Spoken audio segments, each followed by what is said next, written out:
All right, let's talk about C pointers. I know, they have this reputation for being super tricky, maybe even a little scary. But honestly, by the end of this, you're gonna see they're not scary at all. They're just incredibly powerful. So let's jump right in. So, to really get a handle on pointers, let's just forget about code for a second. Instead, I want to start with a really simple question. How does a letter actually find the right mailbox? Well, it starts with the mailbox itself, right? At its core, it's just a box, a container, and its job is to hold something important. In this case, a letter. That letter is the content. It's the actual information we're after. But here is where it gets interesting.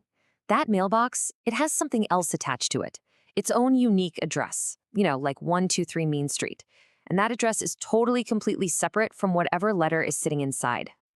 And this is the key idea right here. The address tells you where to find the mailbox. It has nothing to say about what's inside it. You've got two different pieces of information, the location and the value. And you absolutely need the location to find the value. And just like that, believe it or not, you've basically just understood the entire concept behind C pointers. Seriously, your computer's memory? It's really just a gigantic neighborhood full of mailboxes, and every single one has its own unique address. Okay, so let's bridge that gap. How do we take this whole mailbox idea and connect it directly to the world of C programming and computer memory? This is the one-to-one mapping. In C, our mailbox, that's just a variable. The address, 123 Main Street, well, that's its memory address. So what's the pointer? Imagine you write down that memory address on a little sticky note. That sticky note is the pointer. It's a totally separate thing whose only job is to hold the address of that first variable. So let's put that into a formal definition. A pointer isn't your everyday variable that holds a number like 5 or some text like hello. Nope, it's a specialized variable. Its one and only purpose in life is to hold the memory address of another variable. Look, if you walk away with just one single thing from all of this, let it be this. Pointers store addresses. They do not store values. This right here, this is the golden rule. It's the key to unlocking everything else about them. All right, concept, check. Now, let's get our hands dirty and see how this actually looks in C code.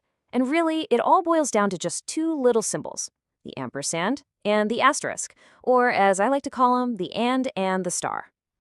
It's a super simple three-step dance. First, we create our mailbox. That's our score variable, and we'll stick the number 100 inside. Easy enough. Step 2, we need to find out where it lives. We use the and symbol to get its address. And finally, step 3, we create a brand new pointer variable, p-score, and we store that address we just found right inside of it. So that ampersand, the and symbol, think of it as the address of operator. When you stick it in front of a variable, you're basically asking it, hey, where do you live? It couldn't care less about the 100 inside score. Its only job is to go and fetch the memory address for that score variable. And then we have the asterisk, the little star. Now, when you see it in a declaration, like int star p-score, it's a signal. It's telling the computer, hold on, we're not making a regular integer variable here. We're making a special pointer variable, one that's built specifically to hold the address of an integer. Now, just a heads up, you'll see this star used for something else later on. But for right now, just remember, in a declaration, it means I'm a pointer. Okay, so we know what they are, we know how to write the code, but this all leads to the big question, right? Why? Why are pointers so incredibly important in C? Yeah, exactly. Why go through all this trouble? It feels like an extra step, maybe even a little complicated. Why can't we just use the original variable?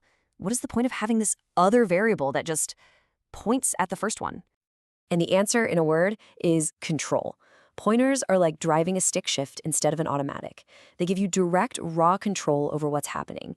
They let you manage the computer's memory yourself. They let you pass huge chunks of data to functions super efficiently without making slow, clunky copies. They're the building blocks for crazy fast data structures, and you can even use them to talk directly to the hardware. They are, without a doubt, the power tool in the C programmer's toolkit. All right, so we've gone from mailboxes to memory addresses, from concepts to code, and we've even talked about why they matter so much. So let's bring it all home. What's the one single most important thing to remember? It's this. Again, Pointers store addresses, not values. A pointer tells you where something is located. It doesn't tell you what that something is. The second you truly get that separation between location and content, boom, you've got it. You've mastered the core idea of pointers. See? Not so scary after all, are they? They're just addresses. And now that you get that, a whole new world of powerful programming just opened up for you. So the only real question left is, what are you going to build with them?